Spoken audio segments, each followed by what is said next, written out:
evening. I hope you'll excuse all this, but I've been taking some time off from my job to look into something important to all of us that seems to be pretty well confused. What I mean is missiles, high-performance airplanes. Why do we have so many? Why do we need both? Where are we going with all this? A fellow asked me that question in London not very long ago. You know, it's not a simple question, and I couldn't give him a simple answer, and that's the reason for all this homework. It seems to me that we've got to understand just what we're building, how each of these missiles and airplanes add to our deterrent strength, and why we've developed them, and what they do. And I'd like to tell you what I wish I'd been able to tell that fellow in London not very long ago. Some of you may remember, I was a bomber pilot in World War II. That was back when the Air Force inventory was a relatively simple one. There were long-range, heavy bombers like this one. I flew one of these, old B-24. As a matter of fact, this is some of my handiwork as a model airplane builder. I know the kids make them out of plastic nowadays. This is the old-fashioned wood type. I had a lot of sandpaper on it. This is my group tail markings, a black background, horizontal white stripe. They called us truck drivers, the fighter pilots did. Well, these were the trucks that delivered the payload back in those days when the Air Force concept of strategic bombing was first being applied. And it worked pretty well. Of course, we needed fighter support in order to get through. These fighters, they were sort of like traffic cops who cleared the way for us to Berlin, Hamburg, Essen, Cologne. And sometimes it took some clearing. But whether these fighters fought aggressive actions or defensively as interceptors shooting the other fellow down before he could strike at us, their role was clear. They were fighters, and they fought. There were other airplanes, too. Medium bombers like this B-25, carrying lighter loads a shorter distance than we drove our Liberators and flying forts. And there were tactical aircraft used in support of ground operation, used as artillery by the infantry. But no matter how many aircraft types and models we had then, it was easy to understand what each was for, how all of them worked together to knock the enemy out of the air, pound them out of the war. But now, it doesn't seem that simple anymore. Years have passed, times have changed. They've changed quite a bit, as a matter of fact. Now we have missiles, and yet we still have airplanes, new aircraft, high-performance jets. And you're tempted to think that one or the other might be able to do the job alone. Airplanes without missiles, or missiles without airplanes. Now, hundreds and hundreds of words have been written about deterrence and air defense and SAC and nuclear weapons and the ballistic missile versus the manned and expensive bomber. But unless you're a very careful reader and have time to think things through, the only real clear idea you're liable to get is just that you're confused, because there are just too many names. Mace, Matador, Quail, F-100, B-58, Sidewinder, Thor, F-102, Snark, and Atlas, F-104, F-105, F-106, Bomar, Titan, Jupiter, and F-101, air-to-air missiles, air-to-ground, ground-to-air, ground-to-ground. Why so much? What's it all for? How do all these weapons work together to defend the United States and deter an enemy attack? Well, I'll tell you. That is, I'll try to tell you. Now, let's begin with the heavy bomber, because I'm a little familiar with these. Now, this B-52 is essentially what the long-range heavy bomber was in World War II, only more so. It's faster, goes a lot farther, carries a heavier payload, too, with more destructive power in one B-52 than you could haul in all the B-17s, B-24s we had in 1944, because times have changed. And the bomber's speed and its altitude have been greatly increased. This B-58 flies higher and faster than any bomber we've ever had. It has to. because they've also increased the speed and the range and the altitude capability of the counter weapons that can knock a heavy bomber down, weapons comparable to our own F-104, or any ground-to-air or air-to-air intercept missile or rocket the other side might have. In fact, that's what war is all about. It's always the same old story of action and counteraction, of a new weapon designed to catch the enemy off guard and a second new weapon to counteract the first.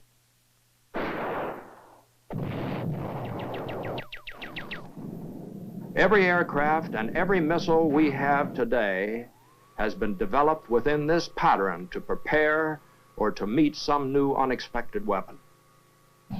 Now look at this B-52 again. Fast as she is and high as she flies, this bomber, or even the later B-58, is conceivably vulnerable to interception or to ground-to-air weapons defending its assigned target area. Therefore, some of our bombers are armed with weapons that both extend their range and increase their capability of self-defense by enabling them to avoid these heavily defended targets. Launched from altitude, these supersonic air-to-surface guided missiles can carry a nuclear warhead many hundreds of miles, impacting with accuracy. Now, that means hitting the target right on the nose from relative safety several hundred miles away. And you know what that means to the men on these bomber crews. It means a good percentage of them are going to stand a good chance of getting home. And you want to remember how important these crewmen are to us. Now consider this, though. Intercontinental ballistic missiles are built to do exactly what long-range bombers are built to do, to carry a heavy payload to a target hundreds or thousands of miles away. So why use the bomber? Why risk any of these men? Why not use the missile and let it go at that? A long-range or intercontinental ballistic missile has one big advantage over manned aircraft. You can get it up in a matter of minutes and racing toward the target, as long as you're sure you want it to go where it's going and do what it has to do. But you can't call it back, and you can't change its course. Now, the SAC commander can closely direct the flight of every single manned bomber in the air, night and day, around the clock. SAC headquarters knows where every one of its bombers is. Each individual aircraft, flights of 3 or more squadrons, wings, an air force, or the whole command can be deployed as any specific enemy threat develops. And once launched, the whole attack can be diverted, or else aborted, or called off. That's what the pilot adds to your defense. That priceless flexibility and the further capability no missile has of seeking out targets that aren't precisely known or can't be pinpointed on a map. With his added ability to observe and to think about what he sees and knows, and to make a decision based on all of the evidence he has, the pilot is your best guarantee that there won't be any mistakes. But if the chips are down, he and his crew are there to deliver the load. And yet, the missiles are there to back them up. Long-range strategic missiles already fired down the entire 5,000-mile missile test range, successfully fired. Some of them already in the Air Force inventory, some of them soon to be, and others coming along projected, planned, designed, incorporating everything we've learned from every missile we've designed and built. Here's one we've already got, launched by rocket engines developing tons of thrust and millions of horsepower within seconds, imparting speeds faster than 10,000 miles an hour. This weapon throws a nuclear warhead more than 5,000 miles with accuracy. But this is only an evolutionary step toward the more effective missiles we'll have a few short years from now. And yet, even though we have the I.C.B.M., we still have the B-47 jet bomber, probably our best known intermediate range carrier, and I think one of the finest airplanes ever built. For the last 6 or 7 years, the B-47 has been the all-around workhorse of the Strategic Air Command, capable of delivering nuclear weapons from the perimeter of our defensive line, from the bases in NATO and other allied countries to almost any target we might have to strike.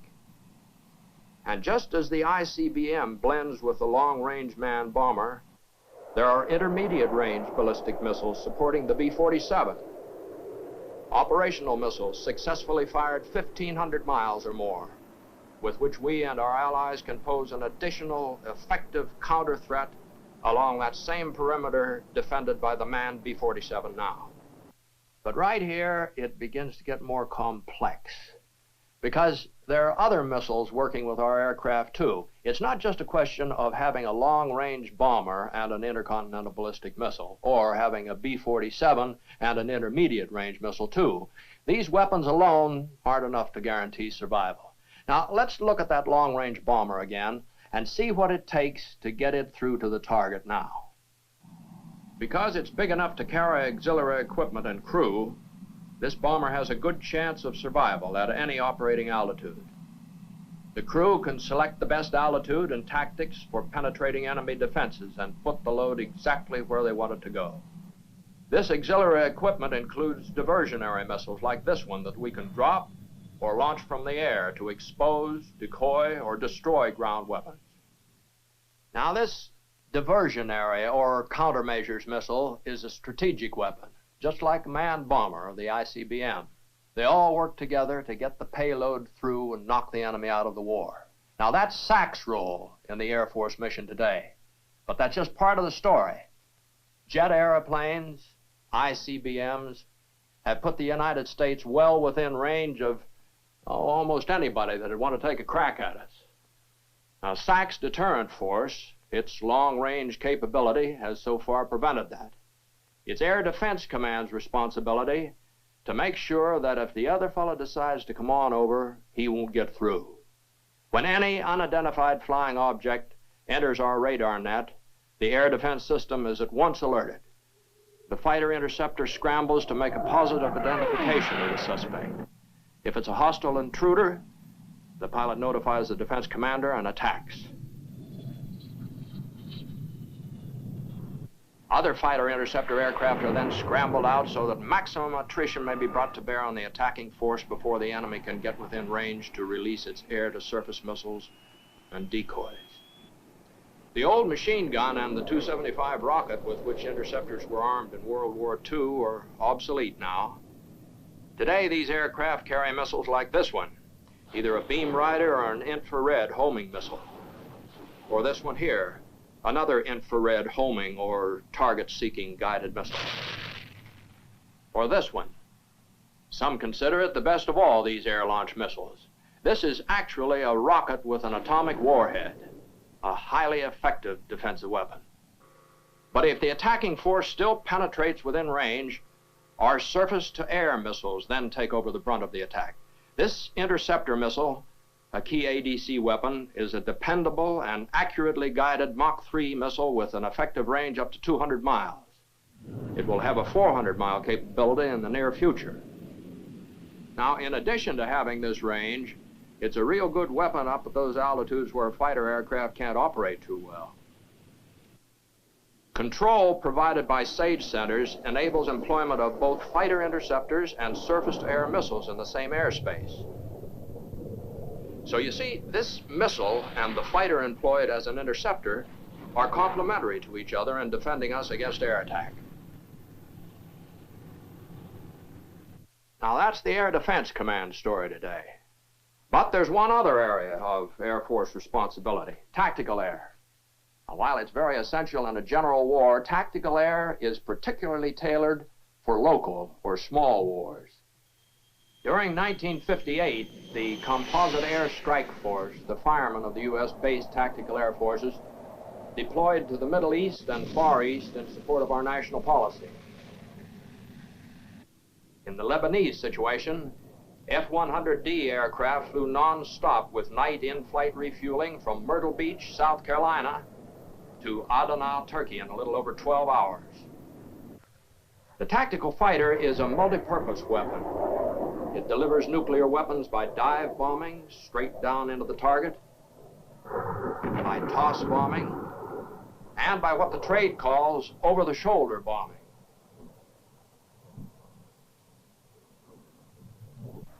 The tactical fighter also has an air superiority mission, using homing missiles to gain this superiority. And it has a key ground support role, in land battles to contain the numerically superior forces of an enemy. There are tactical missiles, too, that blend with or support tactical aircraft. This one, for instance, electronically controlled from the ground, it can travel 500 or 600 miles at an altitude of 35,000 feet to carry either a conventional or nuclear warhead deep into enemy territory. A number of tactical missile groups armed with this weapon are already deployed in Europe, and incidentally one on Formosa. What's it called? Well, I've deliberately avoided calling any of these weapons by name because there are so many of them. You've heard not only about I.C.B.M.s and I.R.B.M.s, but about GAR-1 and GAM-77 and I.M.99 and T.M.76, S.M.75. And then you've heard these same weapons called Falcon and Hound Dog and Beaumark and Matador and Thor, and it's all just helped to add to the confusion. Because why so many? Why are there sometimes 2, maybe even 3 different kinds of a particular missile type? Why Atlas and Titan and Minuteman, too? Why is there Snark and Thor and Jupiter? Aren't they all I.C.B.M.s, I.R.B.M.s? That's right, they are. They are, but they're related. They're not identical triplets or twins. Each of these weapons represents a new generation in the telescope years through which we've lived since 1954. Now, some are good, some better, a few not very good at all anymore because they've been made obsolete. But each one of them was the best weapon we could develop for a specific purpose at the time each of these missiles was designed and engineered. And taking all of them together, each of these weapons has been, and many of them still are, important bricks in the defensive wall with which, up until now, we've managed to keep the peace. But if this is the answer today, missiles and aircraft blending together, complementing each other, where do we go from here? What weapon systems will we be using 5, 10 years from now? Over what ranges and at what speeds and altitudes will we have to defend ourselves then? Is it possible that maybe a low-flying, slow-moving, atomic-powered, manned airplane might set aside all these high-flying, fast-moving missiles and planes we're building now? Maybe. Maybe. Although it sounds like a bomber pilot's dream. Maybe a plane like that would only plug one more gap in the free world's defensive wall. Because maybe the trend 5 years from now will still be up. You know, that's the way it's always been. Ever since this. I didn't build this one. It's too tough. But this is a model of the Wright brothers airplane, the one they flew back in Kitty Hawk in 1903.